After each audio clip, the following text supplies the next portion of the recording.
All right, welcome to the call, everybody. This is our community wealth builders on what is cryptocurrency.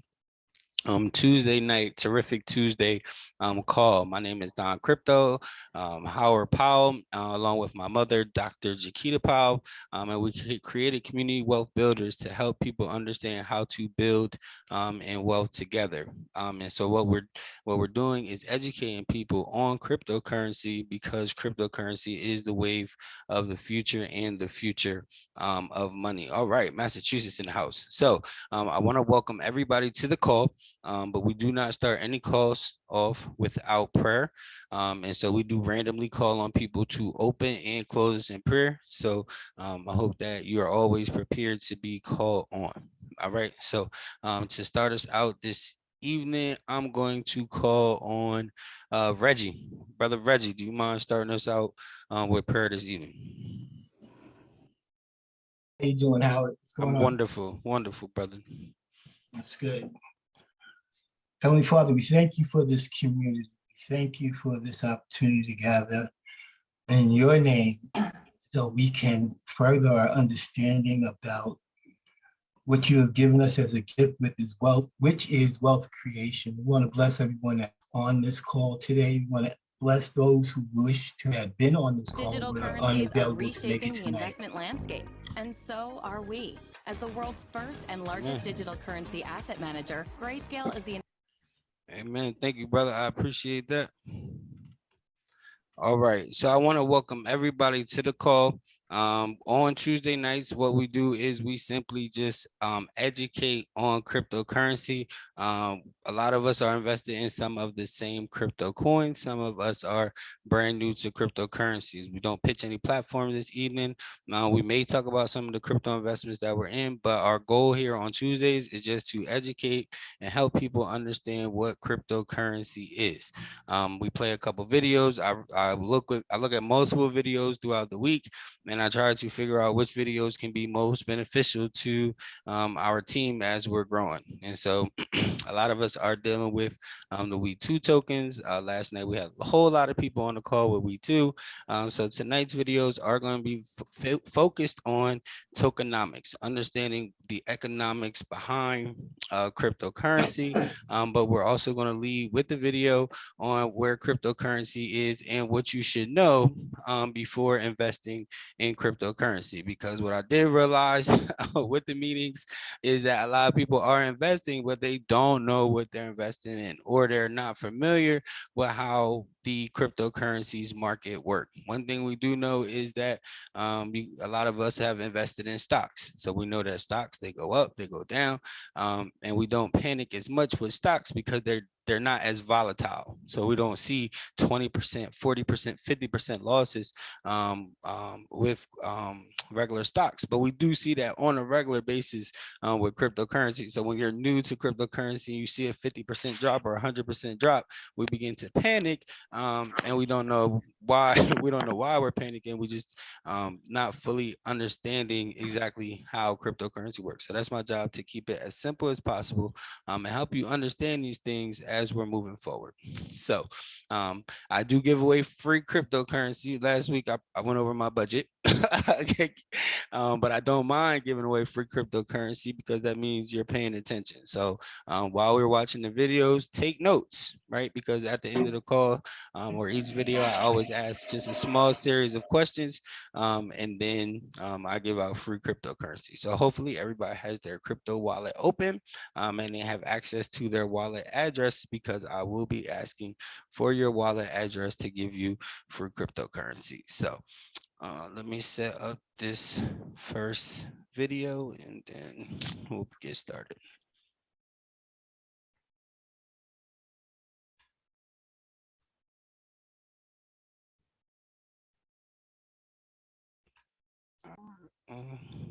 investment partner of choice for individuals and institutions. Go digital. Go Grayscale. Probably happened to you by now. A friend or a family member with no previous interest in the markets has asked for your opinion on buying crypto. Definitely. I think, I get a lot of people asking me, Finn, what should I buy? What's the next thing that's going to go up? It's not just you. A survey of 1,000 adults in the United Kingdom revealed that nearly half of people aged between 18 and 29 made their first ever investment in cryptocurrencies. The risk is a lot of people making their first investment and then getting burnt. Now, even the International Monetary Fund is sounding the alarm, saying the crypto boom could threaten financial stability. The cryptocurrency market is worth trillions. In November 2021, its total market cap reached $3 trillion for the first time. It's no wonder it's capturing so many people's attention. So what should you know before you get involved, and why is the IMF so worried?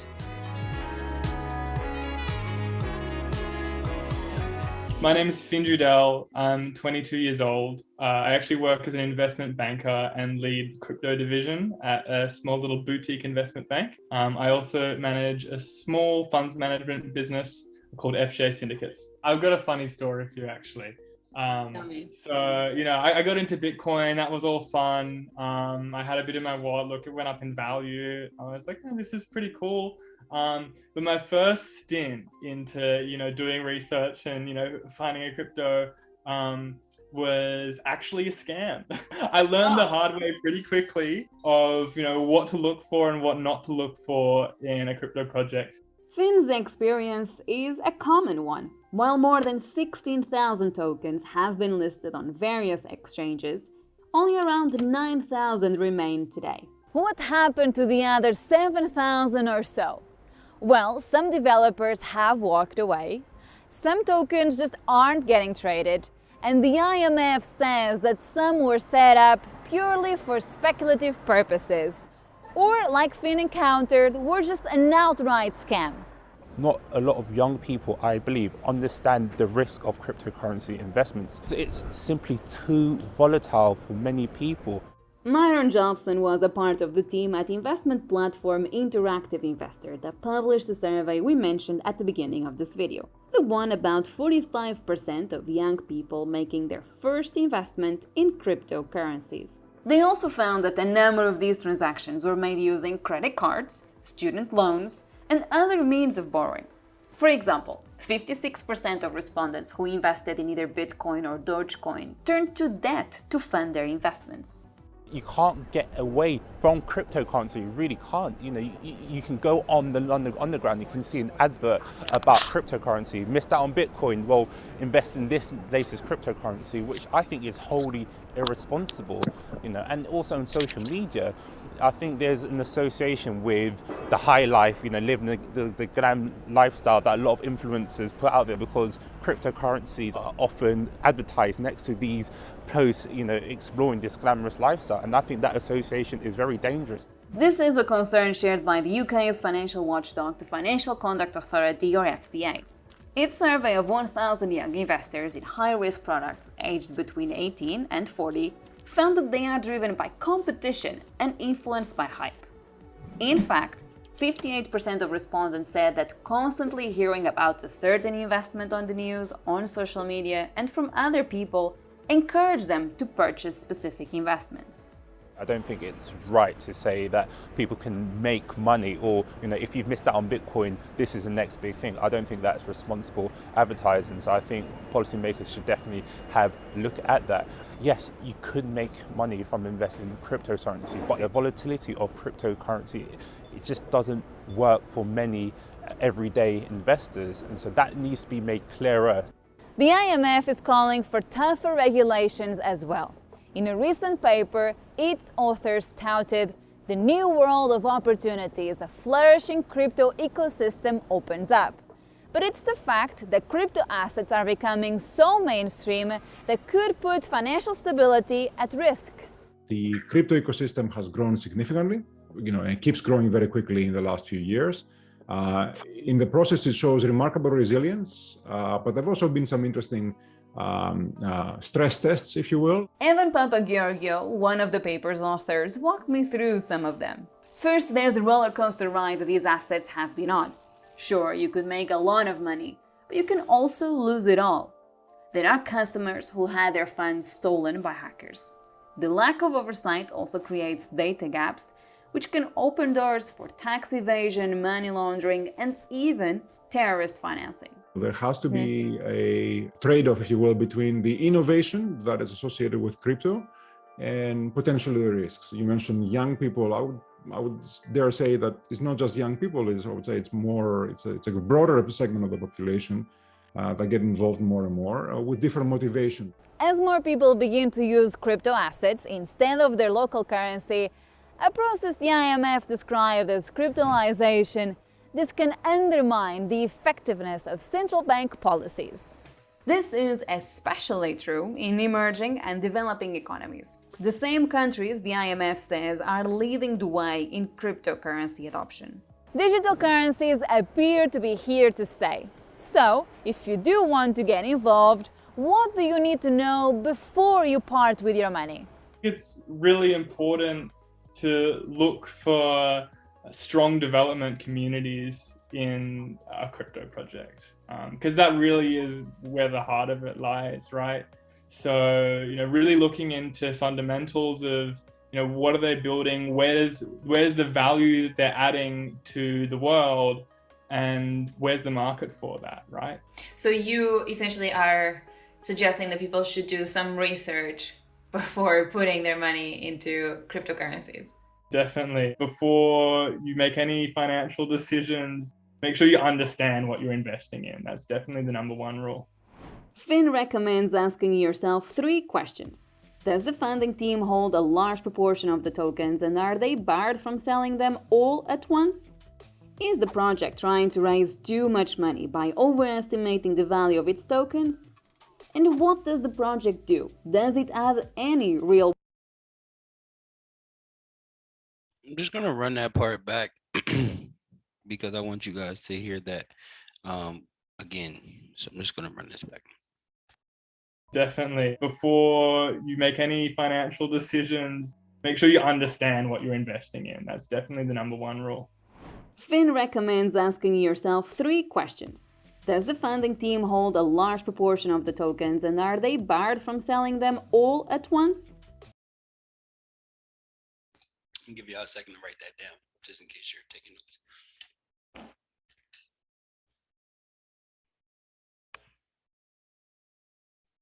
Or take a screenshot. Good job, Carol. I was about to say that. I took a screenshot. Yep, as long as you got it. Is the project trying to raise too much money by overestimating the value of its tokens?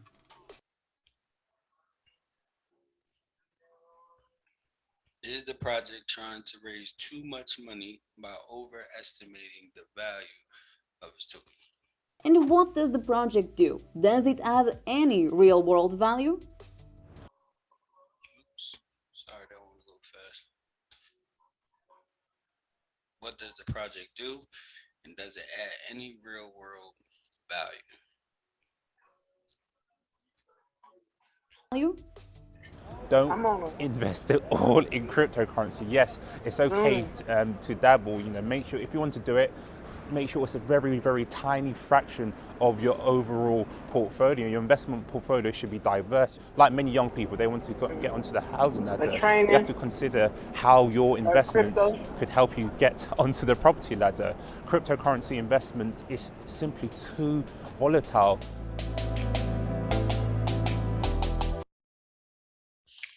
All right, so that was our first video on cryptocurrency, and that's basically what you should know.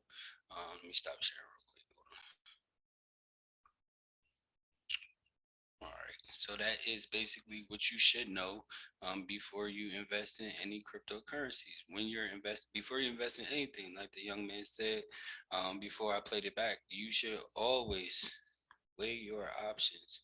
Always know exactly what you're investing in. I know a lot of people, they hear about something great, they hear about somebody making money, and they're going off of whatever that person says before they're making a financial decision. And it's okay if you trust the person that you're investing with, but you should also make sure that you're doing your research, because if something happens, it's going to be easy for you to blame your friend.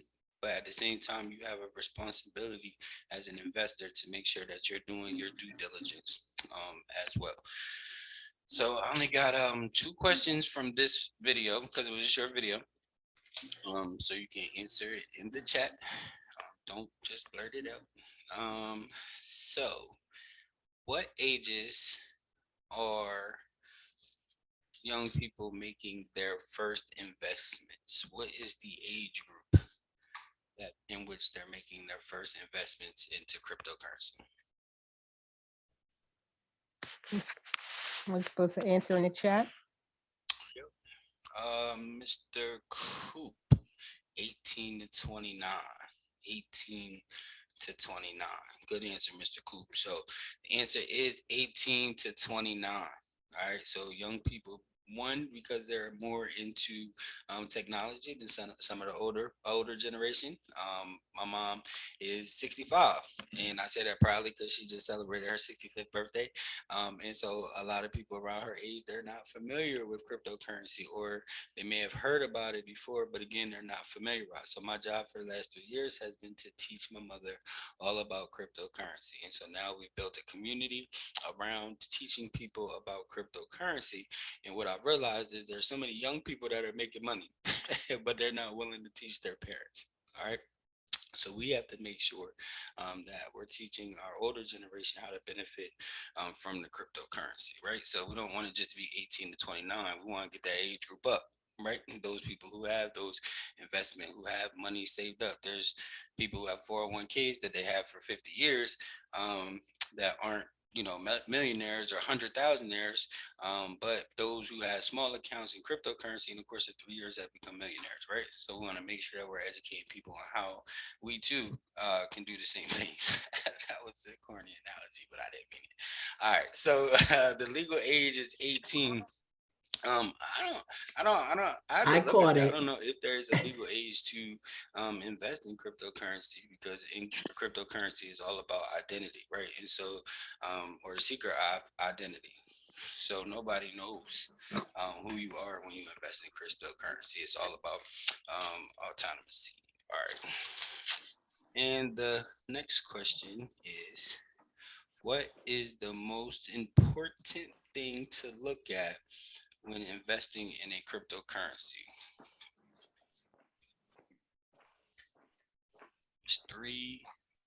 It was 3 words.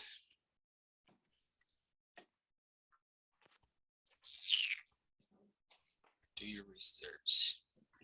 Not quite, but the most important. Doing research is part of it. But what is the most important before investing?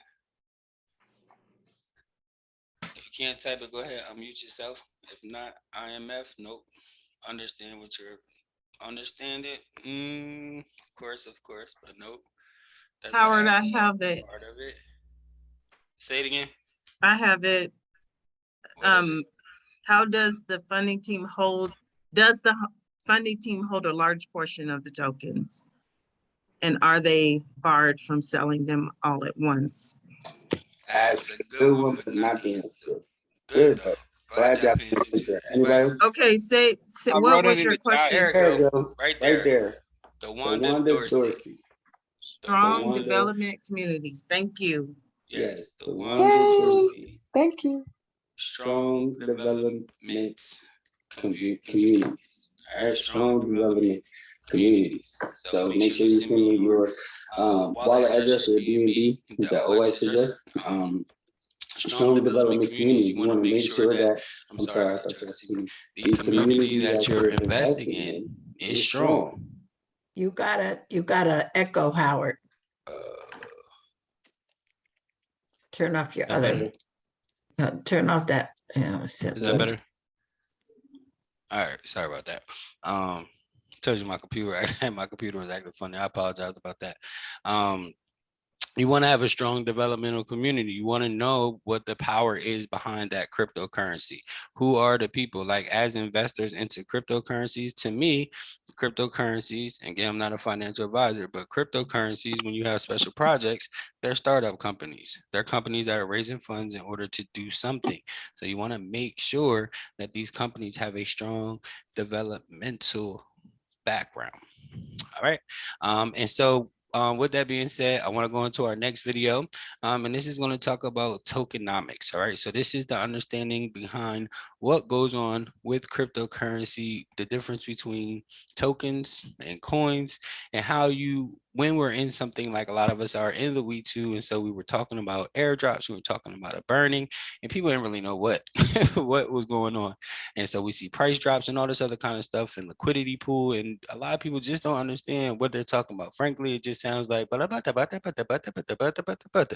don't know what they're talking about, but you're here. So I'm going to play this video on tokenomics, and it's a 20-minute video. So again, take notes because we're going to ask questions at the end. And again, all these videos, I will upload my videos to YouTube, as well as the videos are available on YouTube. But our goal again is to make sure you understand. So if you have questions, ask them. If I can't answer them, I'll make sure I get the answer for you by the time we have our meeting next Tuesday. So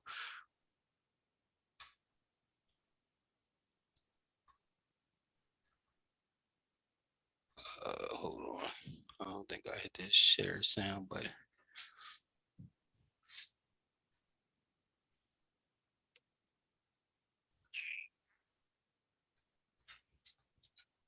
wondered what makes cryptocurrencies valuable? Well, the short answer is that they are the only assets that exist outside of the current financial system. They require no middleman to transfer, most cannot be censored or shut down, and some even offer an unparalleled amount of user privacy. The real question is why some cryptocurrencies are more valuable than others. Take Bitcoin and Dogecoin, for example. Dogecoin's code is based on Bitcoin's, and Dogecoin has been in the news about as much as Bitcoin over the last few months. Despite these similarities, one BTC is currently worth $50,000, while one Doge is worth just a few cents. More often than not, the reasons for such a large discrepancy between price tags is tokenomics. Tokenomics are one of the most important things to evaluate when analyzing a cryptocurrency, and there's something that's often overlooked. So today, I'm going to take you through the various tokenomic factors you need to know about when vetting a crypto coin or token. Keeping these in mind will make sure you make bank instead of getting burned.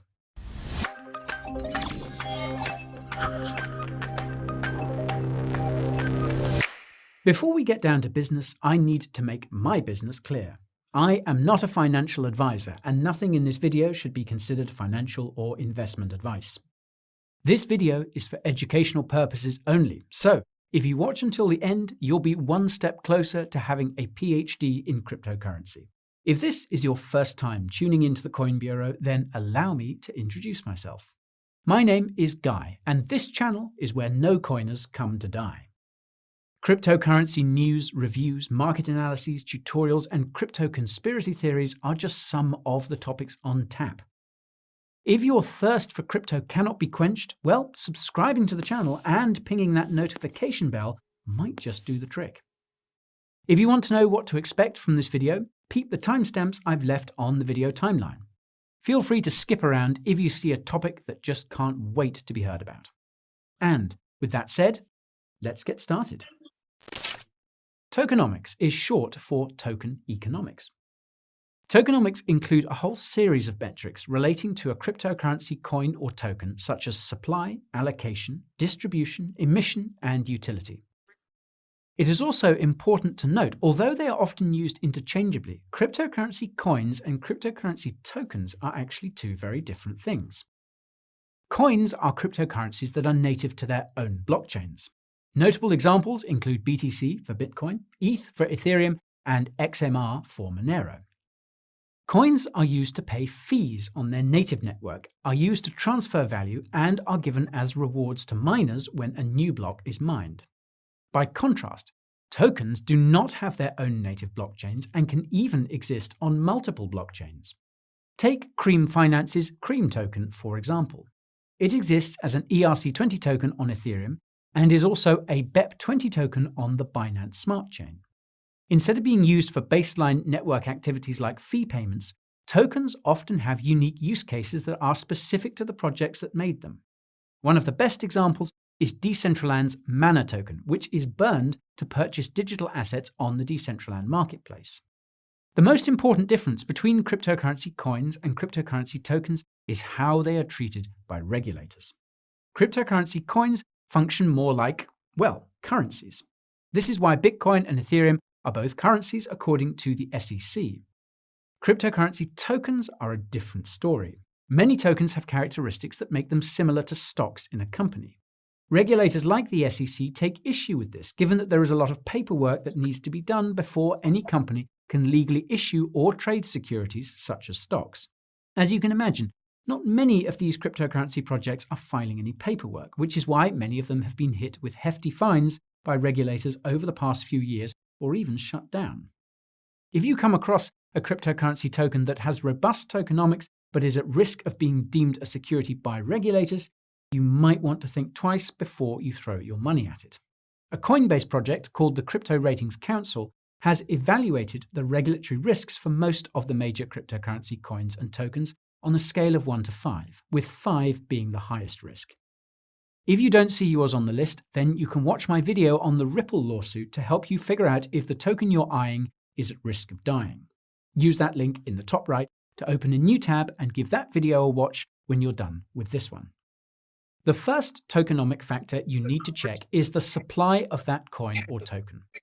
Some cryptocurrencies like Doge have a massive supply, which is why Dogecoin is one of the biggest cryptocurrencies by market cap, even though the dollar value of each coin is low. Other cryptocurrencies like Yearn Finance's Wi-Fi token have a small supply, and it's why one Wi-Fi is worth more than one BTC, even though it has 1/4 of the market cap of Dogecoin. Believe it or not, this means that Wi-Fi has more potential to grow compared to Dogecoin. This is because it's easier for a cryptocurrency with a market cap of 1.7 billion to double in value than a cryptocurrency with a market cap of 8.6 billion. This is why you should always pay attention to a cryptocurrency's market cap rather than the actual dollar value of the coin or token, and think in percentage terms rather than dollar terms. Each cryptocurrency's market cap is calculated by multiplying the number of coins or tokens in circulation with the current price of that coin or token. The key phrase here is in circulation. Almost every cryptocurrency has coins or tokens that are not in circulation, either because they've been locked or still need to be mined. This is what that grey bar represents on CoinMarketCap. And you can also see information about a cryptocurrency's fully diluted valuation on CoinGecko, which is the theoretical market cap of the cryptocurrency if every coin or token was in circulation. I will caution that the circulating supplies and fully diluted valuations you see on crypto tracking websites are not always accurate. You're better off going to the websites or block explorers of these cryptocurrencies for the most up-to-date figures. While you're there, you can check out 2 other tokenomic factors. The second and third tokenomic factors to pay attention to are allocation and distribution. Cryptocurrencies are created in 2 ways, by fair launch or by pre-mine. A fair launch is when a small community of people start collectively mining a coin or token. Bitcoin, Litecoin, and Dogecoin are examples of fair-launched cryptocurrencies. There are no coin or token allocations for fair-launch cryptos. Allocation is relevant to any cryptocurrencies that were pre-mined. A pre-mine is when the team behind the project mint some or all of the coins or tokens before opening up the network to the public. A portion of these pre-mined coins or tokens is usually sold prior to the launch of the network to raise the funds needed to build it. As such, many of the coins we see today were originally sold as tokens, specifically ERC20 tokens on Ethereum. It's common for most of the pre-mined tokens to be allocated to the team and private investors such as venture capital firms, with only a small percentage being sold to average folk like you and me in an initial coin offering, or ICO for short. This results in the small circulating supplies we see for many cryptocurrencies. This is a problem because if too many coins or tokens have been allocated to the team and to private investors, it can limit the growth of that cryptocurrency if they start to sell their allocations during a bull run. You can usually see how these tokens were allocated by looking up the ICO details for the coin or token you're researching. ICO Drops and Messari are 2 places where you can easily check token allocations. Again, be aware that the records these websites have might be a bit off. Once you have a sense of how the coins or tokens were allocated, you can use blockchain explorers to see how the coins or tokens are currently distributed. What you're doing is double-checking whether or not the stated allocations are correct for pre-mined tokens or coins, and whether the distribution is equitable for older coins or tokens, regardless of whether they were a pre-mine or fair launch. If you're researching an ERC20 token, use Etherscan. If you're researching a Binance DeFi token, use BSC Scan. If you're searching up a coin with its own native blockchain that isn't Bitcoin, you'll have to find their own block explorer. You'll be surprised at how hard it can be to find out how coins are actually distributed on these block explorers, and I think that's usually by design to obscure just how inequitable those distributions are. Anyways, using Etherscan as an example, you can clearly see how Decentraland's Mana token is distributed, even though it was pre-mined. You might be alarmed at those 3 wallets holding a substantial amount of the supply, but if you look closely, you'll notice all 3 are smart contracts and not actual wallets. Besides those 3 smart contracts, Mana's token distribution is actually quite good. There's no single wallet that holds a concerning amount of the total supply of Mana.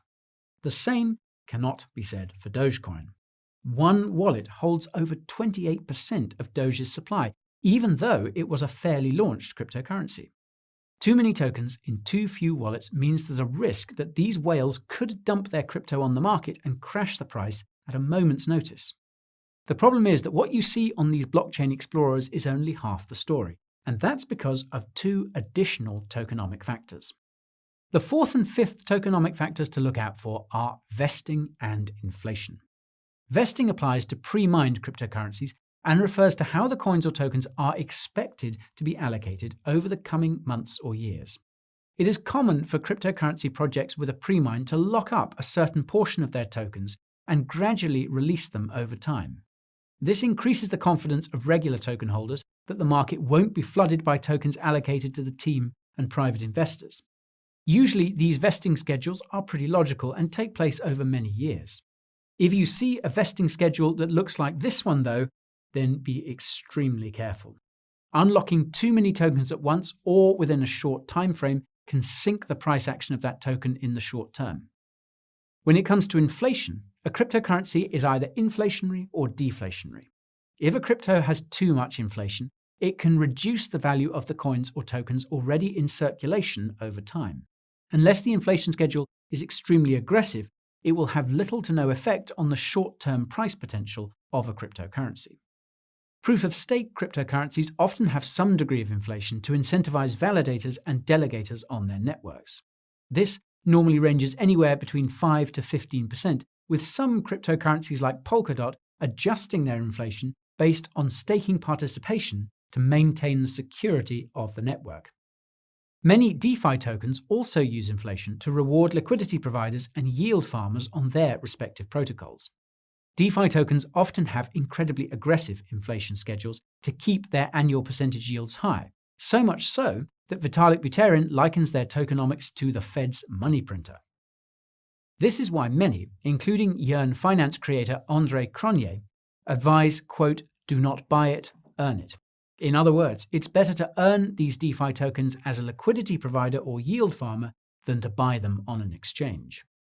If a cryptocurrency is deflationary, the reduction in supply increases the value of that cryptocurrency over time.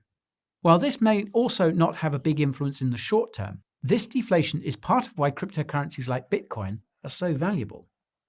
Although new BTC are mined every 10 minutes, Bitcoin has a maximum supply of 21 million, and the amount of new BTC being created per block is cut in half roughly every 4 years. The last BTC will apparently be mined within this century, and you can watch my video about what happens after that by clicking up there in the top right. Now, you might be thinking, but Guy, Bitcoin has a maximum supply, that's not deflationary. Well, the reason why Bitcoin is deflationary is because of accidental loss. A good example of this is Ripple's former CTO, who can't remember the password to a hard drive containing over 7,000 BTC. These sorts of incidents will continue because of human error, and each time they happen, it reduces the total supply of BTC in circulation. This means that cryptocurrencies with a maximum supply like Bitcoin are deflationary in practice. Conversely, some cryptocurrencies intentionally reduce their supply by burning coins or tokens. For example, an upgrade to Ethereum that's currently in the works would burn part of the ETH used to pay for network fees. Even though Ethereum is technically inflationary, if enough people are using the network, the fee burns will be more than the inflation, which would turn ETH into a deflationary asset. Some believe that this change could propel the price of ETH well past $20,000. Unfortunately for the people staking their ETH on Ethereum 2.0, they probably won't be able to realize those gains even when they come. This brings me to the final two tokenomic factors to take into account, and these are staking and utility. When you stake a cryptocurrency as a validator or a delegator, those coins or tokens are usually locked up for some period of time. In the case of Ethereum 2.0, any ETH being staked will not be unlocked until 2022 at the earliest. This means that if the price of ETH starts to skyrocket, all that ETH being staked is not going to be making it onto any exchanges. This conveniently restricts the actual circulating supply of ETH, which could enhance that positive price action. This effect is much bigger for other proof-of-stake cryptocurrencies like Polkadot, where more than 60% of DOT's supply is being staked. These DOT tokens are subject to a 28-day unlock period. This might not sound like much, but consider that explosions in price only last for a few days or weeks before correcting. 28 days would be more than enough time for people who are not staking to capitalize on that sweet positive price action. That said, some proof-of-stake cryptocurrencies like Cardano have no lockup periods for staked coins. This means that all of that staked ADA could move onto exchanges at a moment's notice and push a parabolic move back down as people take profits. Besides its restrictive effects on supply, staking is also a common utility for many coins and tokens. Utility is also referred to as a use case and includes basically anything that drives demand for a cryptocurrency coin or token. Bitcoin's primary utility is as a store of value like gold. The difference is that Bitcoin is accessible to basically anyone with an internet connection, whereas gold requires a bit more infrastructure to get your hands on and store. Given how poorly fiat currencies hold their value these days, there is a lot of demand for an easily accessible store of value like Bitcoin, hence why it is the most valuable cryptocurrency on the market. Ethereum's primary utility is to pay fees to use the decentralized applications built on it and move any ERC20 tokens around. There are hundreds of dApps and thousands of ERC20 tokens, which means a lot of demand for ETH to pay gas fees, hence why it is the second most valuable cryptocurrency on the market. Many DeFi tokens have utility as votes in the governance system for the protocol they belong to. As the total value locked in a protocol increases, so too does the demand for its governance token. Now, interestingly enough, the market caps of many DeFi tokens like Aave are almost one-to-one with the total value locked on their protocols. This makes it easy to spot DeFi cryptocurrencies that are undervalued or overvalued. There just so happens to be a new DeFi ecosystem that is teeming with these undervalued tokens, and you can learn all about it by watching my recent video. You know where to find it. And there you have it, folks, all the tokenomic factors you need to tackle the crypto market. Cryptocurrency coins and cryptocurrency tokens have their own pros and cons. While cryptocurrency tokens may be more profitable investments, they are also riskier to hold because of the regulatory risks they face. Moreover, token profits are often short-lived, as many cryptocurrency projects with tokens aren't built to last for more than a few years. Cryptocurrency coins often support larger ecosystems, which include dApp cryptocurrency tokens. This gives coins a longer shelf life and results in a more gradual increase in value as their ecosystems grow. This growth in value isn't always obvious if you're working off of the price alone.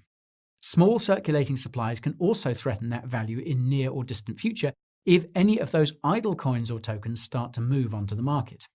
That's why I usually value cryptocurrencies based on their fully diluted market caps. This makes it easy to spot when a cryptocurrency is overvalued or undervalued, regardless of its price tag. Unfortunately, truly valuable fair launch cryptos are hard to come by these days. That's why, if I was ever to make a Guycoin cryptocurrency, it would be fair launched and not pre-mined. There would be no allocations or vesting schedule, and if I got enough of you to mine it with me, the distribution of Guycoin's supply would be equitable. While I'm not the biggest fan of inflation, I think that some degree of coin or token printing is necessary to incentivize miners to continue supporting the network. As such, Guycoin's inflation schedule would be minimal, and a small percentage of Guycoin would be burned when paying for fees on the network. Guycoin's utility would be for staking and to pay for cutting-edge community-made crypto content on the Coin Bureau protocol, which runs on the Guycoin blockchain. Sounds like the next big cryptocurrency to me. If you enjoyed this video, then be sure to smash that like button to let the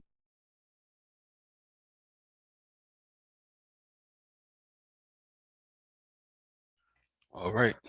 Hold on.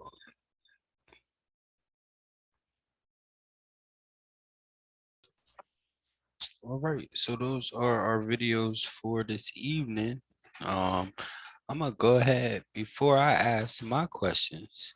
I'm gonna go ahead, stop sharing, and I'm gonna allow you guys to either type a question in the chat or unmute and see if you guys have any questions about the two videos that you just see. Yes, I didn't quite get the clear description of what airdrops are. Can you explain that? Okay, that's a great question. So airdrop comes from the company that created the cryptocurrencies. So it's like a giveaway. So if I say that, to say I created a coin, or if a lot of people were in the We2, they did an airdrop. So that means that they were giving away over $300,000 worth of coins, and everybody got a portion. So somebody might have got 20 coins, somebody might have got 100 coins, somebody might have got 1,000 coins. But an airdrop is just free coins. Different cryptocurrency creators, they give airdrops to people who hold their coins. Sometimes there are scams. So somebody may say, hey, buy this coin, and we'll give you, 100,000 coins, and you'll get these coins and they'll never be worth anything, but you have a wallet full of these coins. Or they're trying to start up and they're just not getting the funding, and they drop these coins into your wallet. If there are scams, and you happen to click on some of these and you go to try to trade the coins, and then they actually send the money to those specific wallets. So be real careful when you're cashing in on these airdrops and where you get these airdrops from. But an airdrop is simply just distribution of coins from the creators of the tokens. Okay, and the purpose is?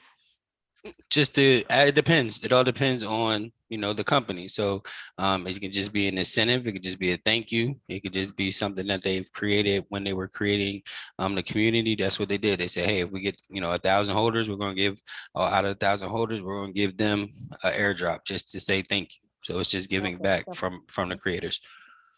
Okay, more of an incentive. Correct. Okay, thank you. Yep, good question. What type of coin is a We2? So We2 right now is a token. We2 is a token. Now We2 is working on trying to get its own blockchain, which you heard what that means. So they are working on it. And so you do have to go through the steps of proving yourself, making sure that people are investing in you. It does cost money. And so as the coins get bigger, then they can be on their own blockchains, just like Binance. And so that's the goal. So that is the type of coin. And we know that the We2 coin is one of those coins that adds real world value because what they're trying to do. That's correct. All right. Any questions before I get into my questions? Yeah, are there any good books on cryptocurrency? I mean, that's a great question, but it's a whole thousands of books out here. I can't give you. I mean, they got What is Cryptocurrency for Dummies? No pun intended. But they got all those books for dummies. But Cryptocurrency for Dummies is a real good one. Other than that, I think I think YouTube videos are really good. You just type in, what is cryptocurrency? How do cryptocurrency work? And it's thousands of videos. I'm not a book person. I like to visualize or read like that. So I couldn't I'll be the wrong person to ask. But if Well, somebody I'm an has old a man. I like books, so yeah, that's fine. But I'm about to thanks for the say if there's information. somebody in the chat who got a good book, but I'll look that up, man. So I'll look up and see what's a good book Yeah, for you to read on cryptocurrency. I'll get that cryptocurrency for dummies. Thank Yep, you, Howard. yep. I do know that one. I do know that one. Good question though. But if anybody else has a good book for cryptocurrency, type it in the chat if you can. All right. Any other questions about the videos that we've seen before I give away any crypto?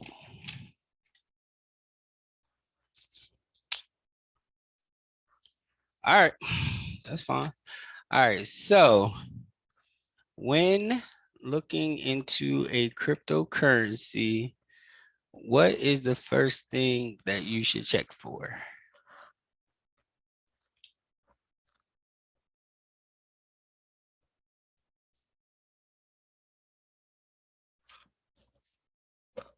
I'm muted. Oh no. Wilson? No. Look at the market cap. Nah.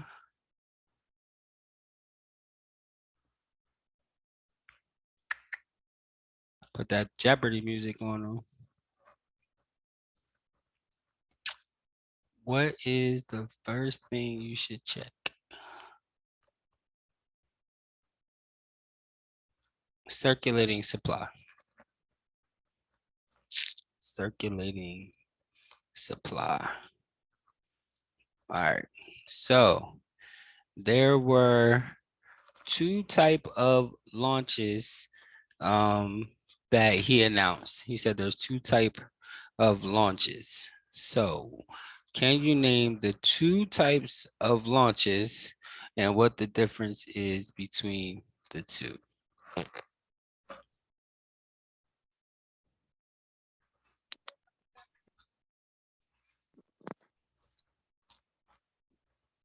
Anybody?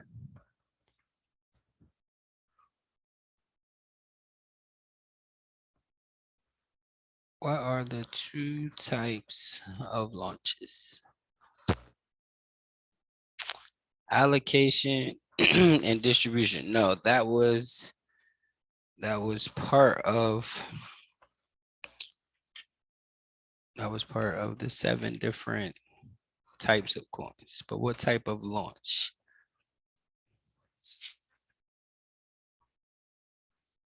All right, so it would be a fair launch and a pre-mined launch.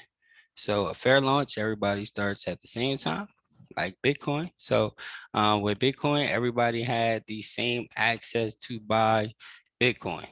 All right, everybody could buy Bitcoin at the same time. Everybody had the equal number, time, opportunity, just how much money you had to buy it. All right, a pre-mined coin such as Ethereum, they were created by people, and there is a team of people in the beginning who have allocated coins, or they were able to get coins earlier than others. Therefore, those holders have a larger supply of coins than those people who came in later. So that is a fair launch and a pre-mine launch. All right. So I'm cool because I'm saving some money tonight. But all right. So what should you use to check the validity of coins or tokens? What should you use to check your coins or your tokens? Coins market cap.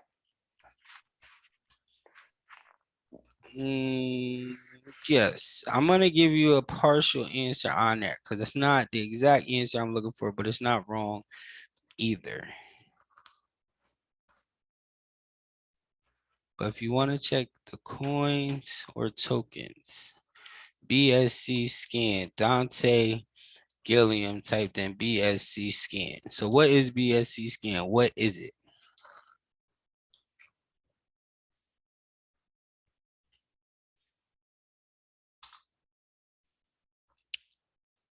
Dante, you can unmute yourself, Dante, if you want to.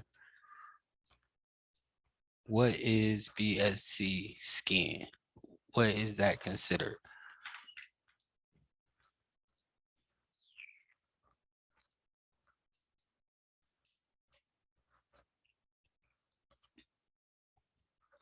Hold on, because I might have my security settings on. No, they're not. Dante. All right, so I'll give it the answer. The reason I gave the partial answer from CoinMarketCap, because the answer I was looking for was the blockchain explorer. All right, the blockchain explorer. BSC scan is a type of blockchain explorer. All right, you have Etherscan, you have Tron scan. What else is there? So you have these different blockchain explorers where you can take your wallet addresses, you can take the contract addresses, and you can insert them into these blockchain explorers and learn how these coins are circulating. You can also see all the transactions of the coins. All right. So I was gonna say check profile, but I don't know if it was gonna count. you was gonna say what? Check their profile. Who profile? Well, that can be kind of difficult because some companies may not necessarily have a profile. So you always want to make sure you check in the blockchain explorer, because through the blockchain explorer you can see if they have coins in circulation. You can see what their coin market cap. You can see how many people are holding the coins. Everything that you need to find, not everything, but the majority, 95% of things you can find right on the blockchain explorer. So, Howard, I have a question. Sure, go ahead. So V2, was that a fair trade? What did it say? A fair trade launch or a pre-mined launch? Okay, that's a good question. So, from my understanding, I wasn't in We2 in the beginning, but they did, I would call it a pre-mod launch because they did have early investors into We2. So they did have the people who came in the beginning and they invested money, and then they were given a certain amount of coins before they was given to the rest of us. However, what Mr. Steinecker did was those people who were in the beginning, he locked those people into 2-year, 24-month contracts so that they cannot liquidate their coins for 2 years. So when we see the coin market going up, we won't have to worry about those initial people dumping their coins and crashing the market. So their coins are locked up for that specific amount of time. I don't know how many coins there are. I don't how many they had in the beginning, because again, I wasn't here for that. However, that is the way that he has it set up. Those early investors, they cannot dump the coins. When the coins go up, they have to wait 24 months. And then he also has it set up with part of the tokenomics that after the 24 months, when those coins, if they decided to, because those are their coins, if they decide to sell all their coins after the 24 months, he has it set up so that the coins that they sell will be burned as well. They'll match it. So if somebody sells 200 million coins or whatever, or 200 billion coins, then 200 billion coins will be burned as well. That way it doesn't just crash the market. All right, so Mr. Steinecker, for the We2, he has made very, very strategic steps in making sure that this coin is successful, which why a lot of people last night, they were there online last night for the burn. They was there online for the drop. A lot of the people that sold, didn't necessarily, to me, didn't necessarily sell because they got their airdrops. They sold because they were waiting for the burn. And so once he announced that the burn wasn't going to happen, that's when they sold. So I believe that's really what happened, because they got their extra coins, yes, but they were waiting for the burning because the burning would have increased the value. All right. So I think that's the fluctuation that happened. But as you can see, we did recoup from yesterday. And that's the one thing about cryptocurrency. There is a difference. Me and my mom were talking about this earlier. There's a difference between being an investor and being a trader. All right. If you get into cryptocurrency, just like the regular stock market, if you're here for the long term, don't get caught up in the fluctuation of the market. Because why? We're looking at long-term goals. If you're here to buy cryptocurrency, on the last video we shared last week, they said that you should be preparing, if anybody remembers, what is the time frame of investing in cryptocurrencies? What is the time frame you should be looking at? Can anybody remember from last week? 5 years. Close. No, it was 6 years. Close. Less further. 4 years? 10 years out? 4 years. Oh, 4? 4 years. 4 years. Last week he said 4 years. You should be looking into a because it's very volatile. 10 years, that's a long time. That's like the whole birth of cryptocurrency, right? So 4 years. You should have a 4-year plan on cryptocurrency. If you have a 401k and you got a job, that's a 50-year plan. Right? That's a 40-year plan if you got a job, 25-year plan if you're looking for retirement, depending on how old you are, right? No matter what, that's a long-term plan. It's way more than what they're suggesting for crypto. So crypto should be a 4-year plan. So if you're an investor and you say, hey, I'm buying this cryptocurrency, you buy your cryptocurrency, you buy various cryptocurrencies, you diversify your portfolio. This isn't a We2 call. So I'll never just say, hey, just buy We2s. No, there's thousands of coins out here. So you should be able to diversify your coins. Now, one of the things that was said, and I missed it, I think it was I forget what coin, I think it was Polkadot, but he said when you're doing these coins, he said you don't blank it, you blank it. Can anybody fill in the blanks?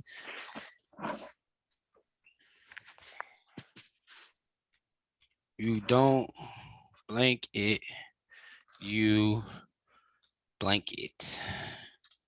Sell it, you hold it. Nope, that's not what.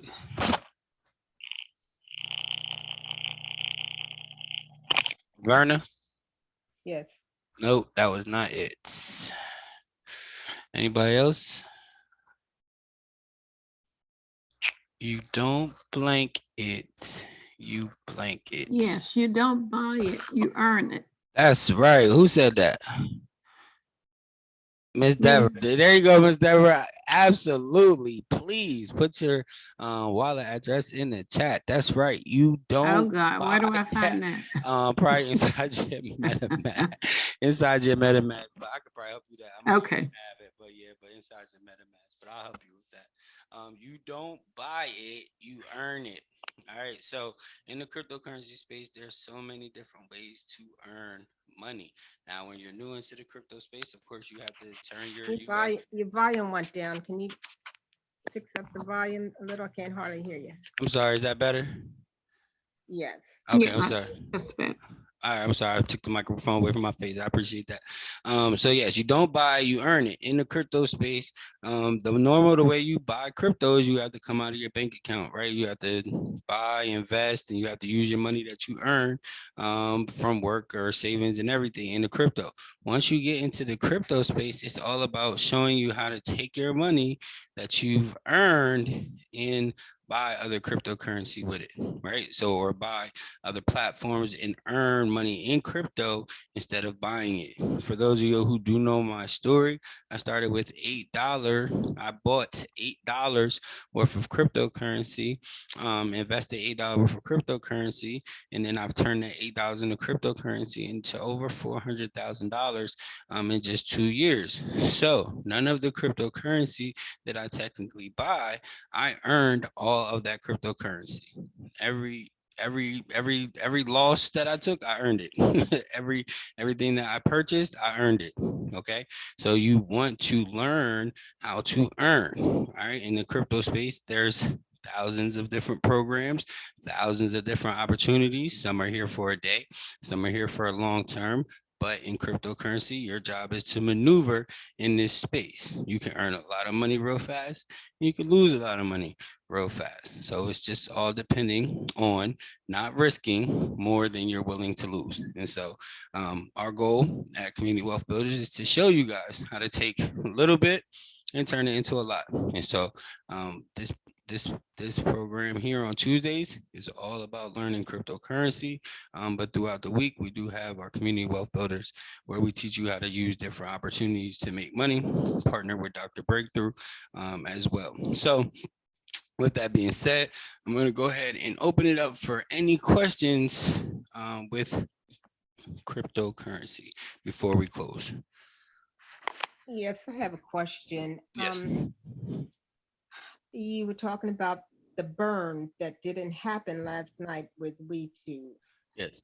They did the airdrop and then they were going to do the burn. So can you explain the burn? Yeah, so so the reason they didn't do the burn, and so based on Mr. Steinecker's explanation, and also in the video stated if you don't do it at the right time, it may not benefit you in the long run. So the goal is to make sure that we have a long running community, a long running cryptocurrency. So the burning means that he's going to get rid of coins and take them out of circulation forever, which means that you decrease the supply, which increases the demand. And so if you continue to do that over the period of time, you'll have less coins, more people wanting them, which will increase the value, which is basically the same thing doing with Bitcoin. So he did say that he was going to do a burn once we reach 200 million in market cap. Right now we're at 143 million, so another $57 million, and then we'll do a burn. How long that will take, I am not exactly sure, but that's what a burn is. A burn is when they eliminate coins so that it can increase the demand, lower the supply, increase the demand. Could you put that video in the chat, please? Which video? The one we just finished. Oh, absolutely.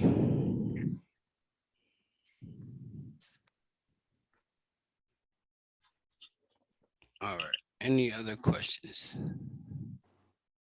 Go ahead. How are we doing? This is Armando. Hey, Armando. Just want to say thanks for all this wonderful information. Also, what programs or what applications are out there to earn this crypto? Because I did scout around on the internet and I'm not sure what to look at specifically. There's driving ones and stuff like that. Do you have any topic you may recommend that we can look into? Yeah, absolutely. So, I mean, that's what our group is all about, community wealth builders. Mom, can you put our group in the chat? I really don't. I really try to keep Tuesdays to no recommendations on programs just because I just try to be fair, right? But you can join our group, and we'll definitely, our goal is to really just show you how to take a little bit, put them in these different platforms and make money. That's it. So it's all about following directions. And if you follow our directions, we could definitely show you how to make make the money. So let me see. She put it in the chat. If not, I'll go grab it. But that's the goal. And the only reason I don't talk about it on Tuesday nights is because I don't want people thinking, oh, they're going to come on Tuesday nights and they're going to try to sell me something. I don't ever want nobody to think that. I just strictly want people to come to this call just to learn about crypto. And if they want to make some money, you can follow me for the rest of the week. and I got you. You're welcome. You're welcome. Let me see if I can. Mom, you put in the group chat in there. Go ahead. Howard. Yes. A good answer to that, without being specific about any one coin, is there's a difference between micro caps, which are the new coins just coming out. In other words, with We2, we're dealing with a coin. We're developing a coin. This is not the same as investing in Bitcoin, which Bitcoin already has a huge price mark on it. You know, ours has a whole bunch of zeros before the pin, before it ever even reaches a penny. So the big money right now is being made with micro caps. So if you ever want to look up that on Google, you can study that to see if that's something you want to invest in. But it takes a long time to make money with coins that are already established, as opposed to like with working with tokens like we're doing here, like what you're talking about. Absolutely. Thank you so much for that, Dave. And that's true, because I tell people all the time, and I suggest if you're going to invest in coins, you should definitely be investing in Ethereum. Ethereum is the second largest crypto. It has the most applications, DeFi applications working on them. So most definitely, I would definitely, out of a larger cryptocurrencies, I think that Ethereum is always a solid cryptocurrency. Mom, can you get that group, the Facebook group? Hold on, I'll grab it real quick. It's called Community Wealth Builders on Facebook.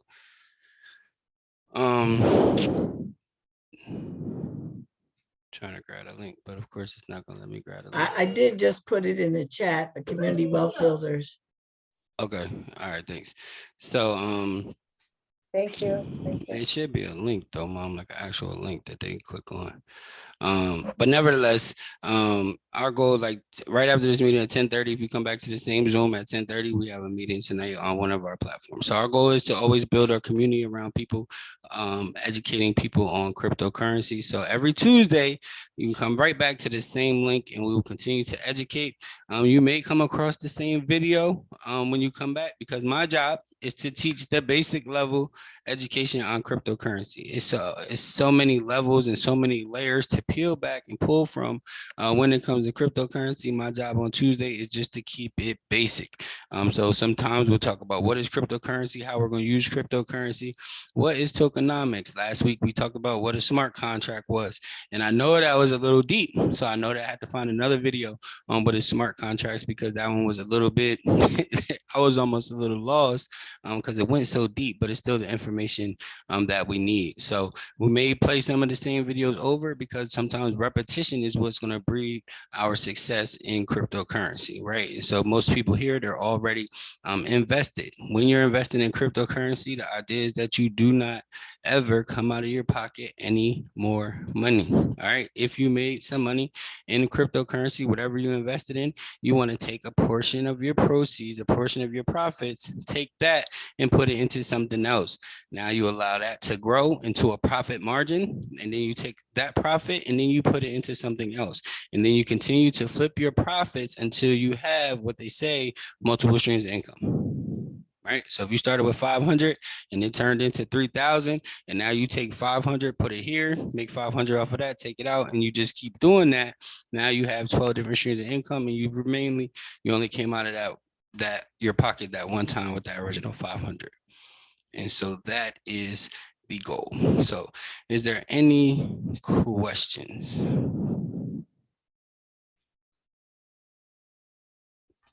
Yes, I'm still trying to find my wallet. Miss Deborah, I got you. You know I'm new. You good. If everybody get off the It's call, so much. once everybody leaves, you Okay. can just stay on and I'll help you. All right. All right. So, all Hey, right. you didn't tell us, I got a question. You didn't Sure. tell us what the prize is. She won a prize, but you didn't tell us ahead of time what the prize was gonna be. I ain't supposed to, because if I tell you how much the prize is, you might pay more attention. Well, she won. So That's don't we get a chance to know what the prize was that she won? sometimes I tell them, sometimes I don't. Oh, okay. It's like it's good. It's just like an airdrop. So, cause somebody might get $5, somebody might get $10, and I don't want nobody to be like, well, Miss Deborah got 10 and I only got 5. Nope. It just all depends. It all depends. So now when we come back next Tuesday, now if they want to tell you, then they can tell you. As long as they don't tell you, they ain't getting nothing. I'm all right. All right. So no, but everybody's gonna get $5 worth of BNB. That's what I'm gonna give out today. All right. Y'all quit it. I might have been getting 10. Miss Verna, see what you done did? No, it's all right. All right. Yeah, It's all good. All right. So before we hang up, is there any questions? Of course, we're going to choose one person to just close us out in prayer. But I just wanted to again extend the opportunity for any questions about cryptocurrency. Yes, Howard. Yes. I do. I know I talked a lot tonight. This is my first time being on the call. No problem. So, or the Zoom. But tell me what your mission is in all this. How you got started with doing this particular program? What's the mission for you?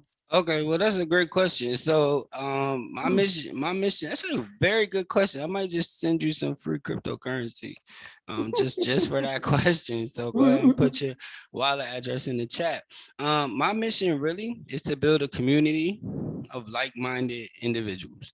And when I say like-minded individuals, I mean individuals who really want to understand what building generational wealth is all about. I want to build a community of people who understand that cryptocurrency is going to change the world. I want to build a community of people who are willing to help each other be successful in the world, because we have unity when it comes to anything bad, but when it comes to coming together as a community to build something, we're terrible. So me and my mother's mission is to become the #1 example in what community crowdfunding and community building is all about. And so that is my Amen. mission. My mission is to do just that, build a team full of people that are willing to help each other. And we do that by eliminating ignorance and imparting knowledge, motivating people to live a full and meaningful life. That's what we do, right? So we do that by empowering them financially. We do that by empowering them mentally, right? And if we can do that, then we can reach the ends of the earth all together. So there's no little men, there's no big man at the top. And again, I do it for my mom. I do it to make sure that she's good. My father passed away 3 years ago, and what he said to me was, take care of your mother. So I will always and always have said that I'm going to take care of my mother no matter what. But my father, that's what he told me to do. So cryptocurrency, I prayed about it. I instructed. I'm very spiritual. I have a very good connection with the Father, and so I know where He's taking me. I know what my mission is, and so in that, that's my overall goal, to succeed in my mission of slaying a dragon of not working together. All right, so we're gonna build, and that is my mission, to teach and help people understand this cryptocurrency so that we can move in, so that we're not overtaken like a thief in the night, so that we're prepared for this global wealth transfer. All right, so that is my overall mission, and so that's why I continue to go hard. So that's why I don't charge. That's why I don't charge people for classes. Now, one day I might charge, but right now, y'all got me for free.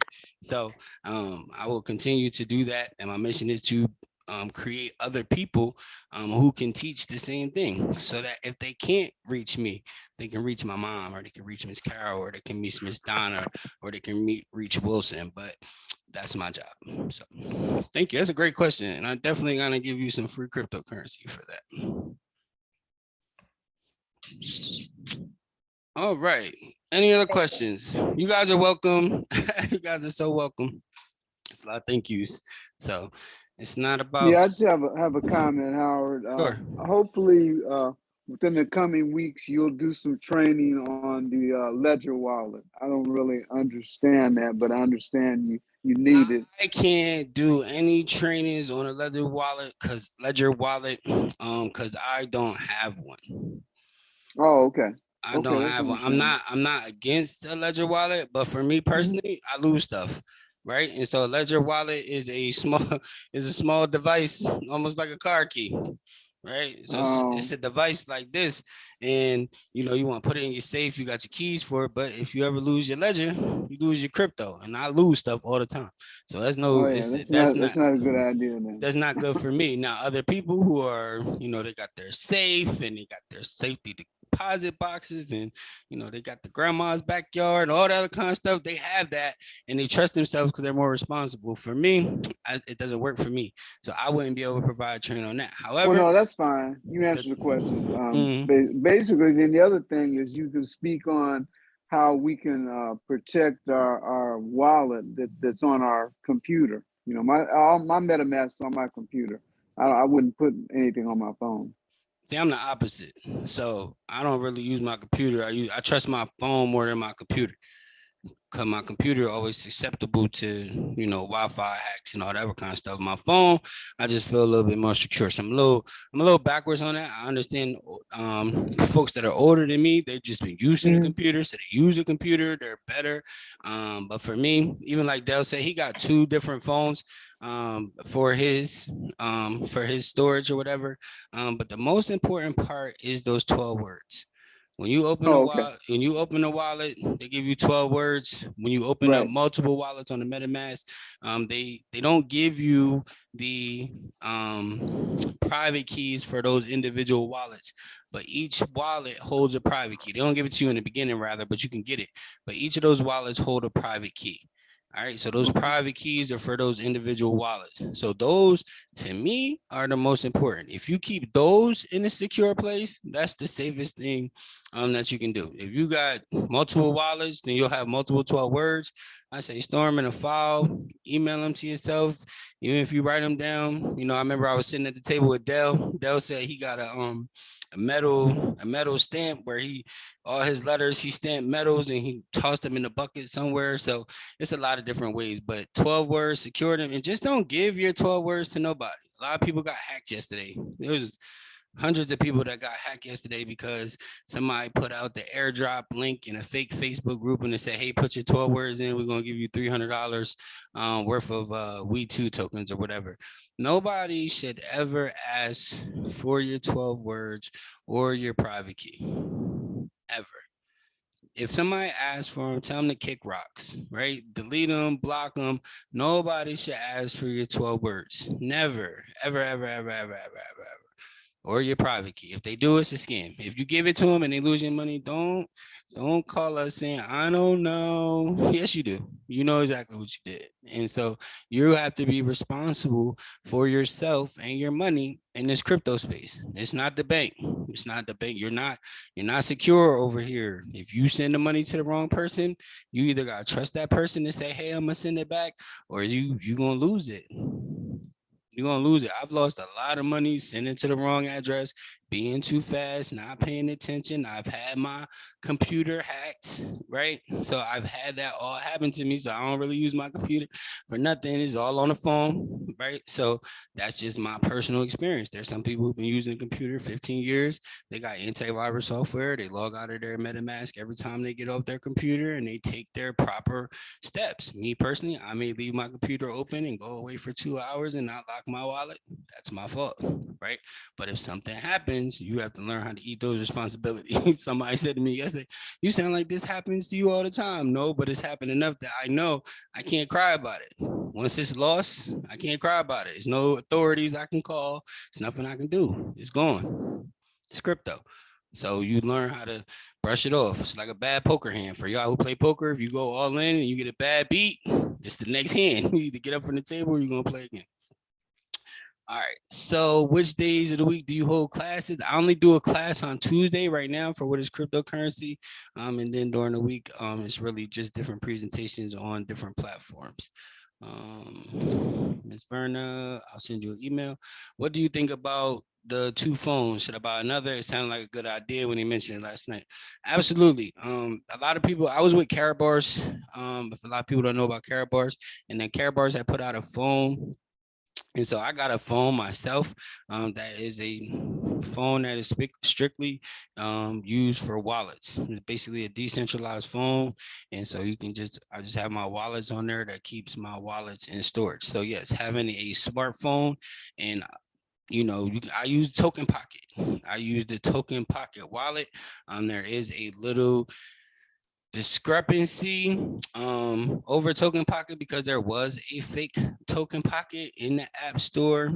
So when you download the Token Pocket, you want to make sure it's the blue and white one with over 1 million downloads. It's the blue and white Token Pocket. And so the Token Pocket allows you to see all your coins on your front screen. You can swap inside of your coins.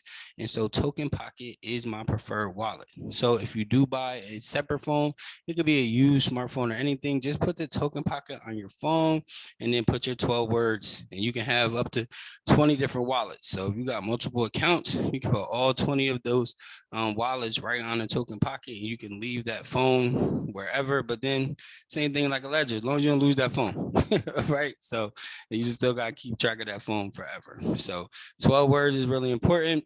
If you like tattoos, you can get the 12 words tattooed on you. You don't have to worry about nothing. You always have them, right?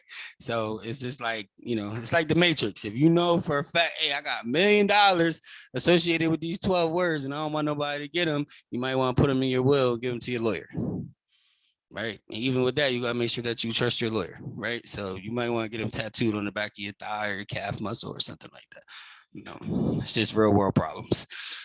Carol, you got a question? I see your hand raised. Yes.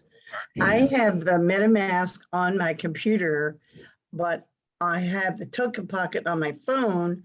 But on my phone, it only shows BNB and BUSD. It doesn't show anything else. Okay, so that's a good thing. So I have a video for that. All you have to do is just add the tokens. So, like in MetaMask, you have to import the tokens. On Token Pocket, it's a simple button. You just press it and then you just type in We2 or whatever the coins are and they pop right up. Is that on assets or on markets? Assets. Mm-hmm. And I'll help you. I'll help you because I got to help Miss Deborah get hers as well. So I got you, Miss Carol. You know, but you're welcome. And all the coins are right there. We can swap. And so, do you get self-service with your phone or use Wi-Fi? I use Wi-Fi. The phone is set up that if I wanted to put a SIM card in there, I could, but I just use the Wi-Fi just to put the tokens on there. But once I just to download the app, because once you download the app, you don't need it to put the 12 words in, right? So a second phone is a good idea.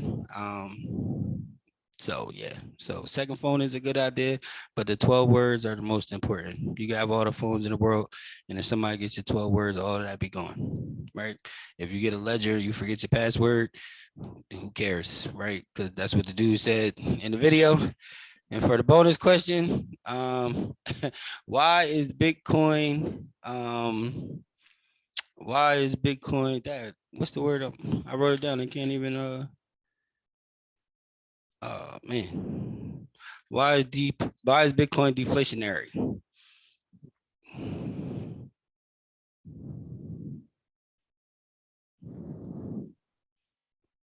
Bonus question. Fresh. Repeat that, Howard. Because over time, people lose their coins. Why is Bitcoin deflationary? That is correct. Accidental loss. Accidental loss. Somebody has 7,000 Bitcoin locked up because they forgot the password. I got a wallet. I lost the 12 words too. They got over $20,000 sitting in there, 6.75 Ethereum. But I lost the 12 words, so I'll never touch it. Right. So be careful. Hold your 12 words, and that will continue to grow.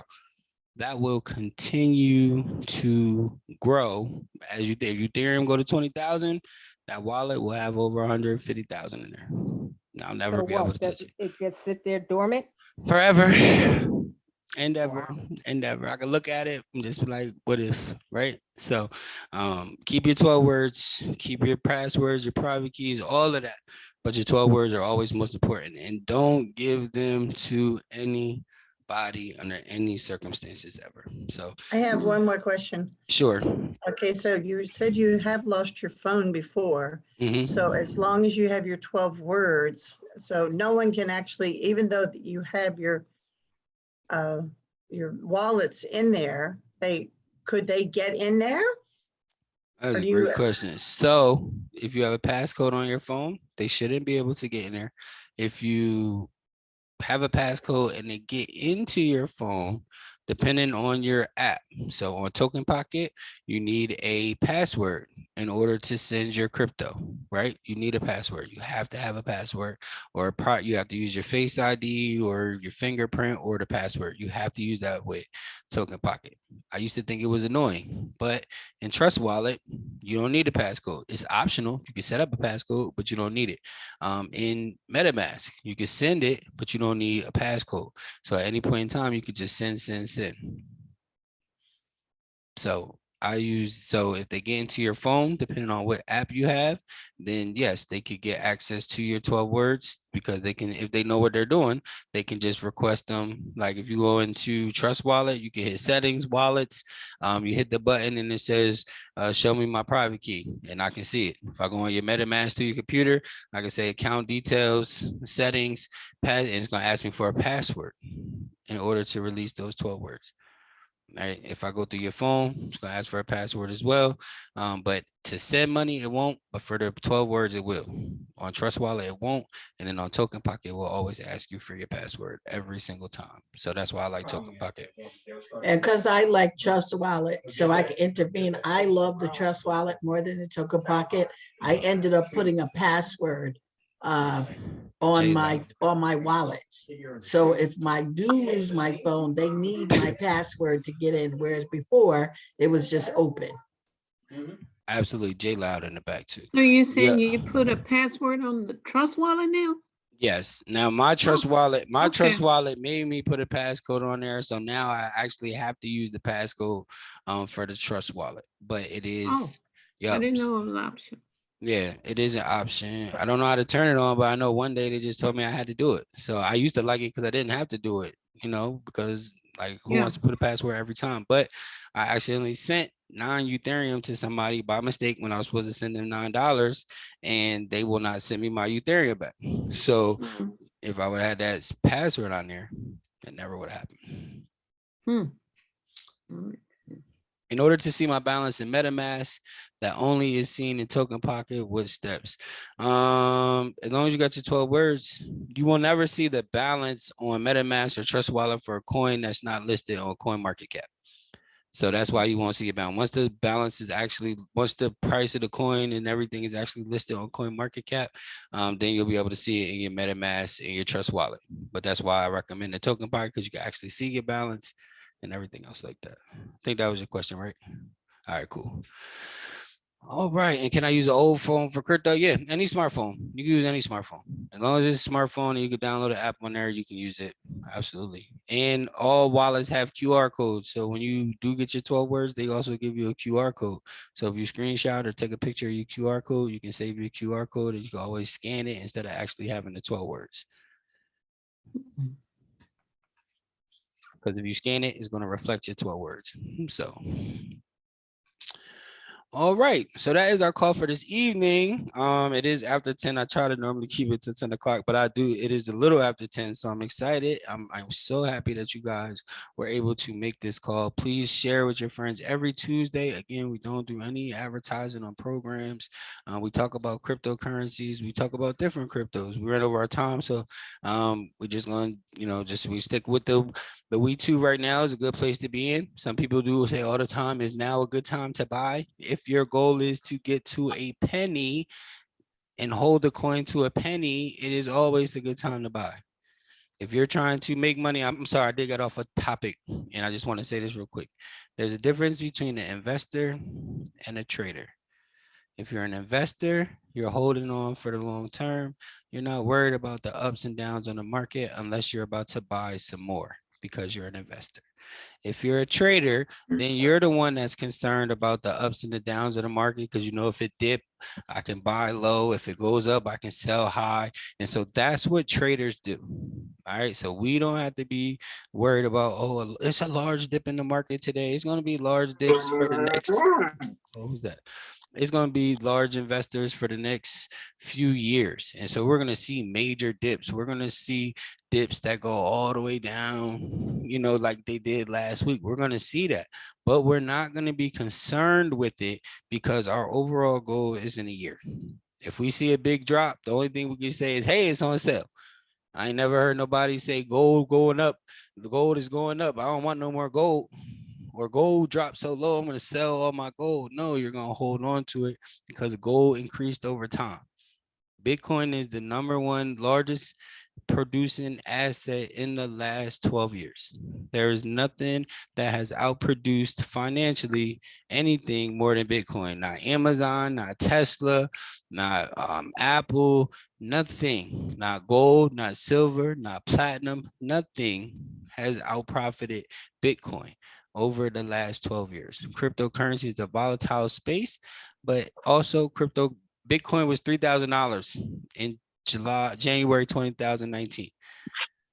All right, but in 2018 it was at 19,000. So it went from 19,000 all the way down to $3,000, and from $3,000 all the way up to $67,000.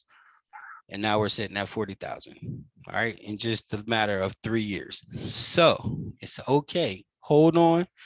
HODL, hodl is what we say in crypto. So hold on and enjoy the ride. And so, Ms. Verna, can you close this out in prayer this evening, please? And then Ms. Deborah and Ms. Verna, both of y'all can stay on the call so I get y'all wallet addresses. Oh, goodness. Yes, ma'am. Okay.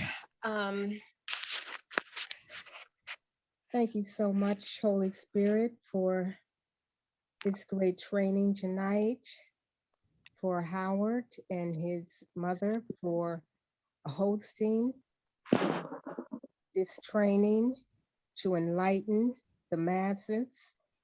I'm grateful for all that I have learned this evening. I hope everyone else has as well. Thank you. Thank you. Thank you.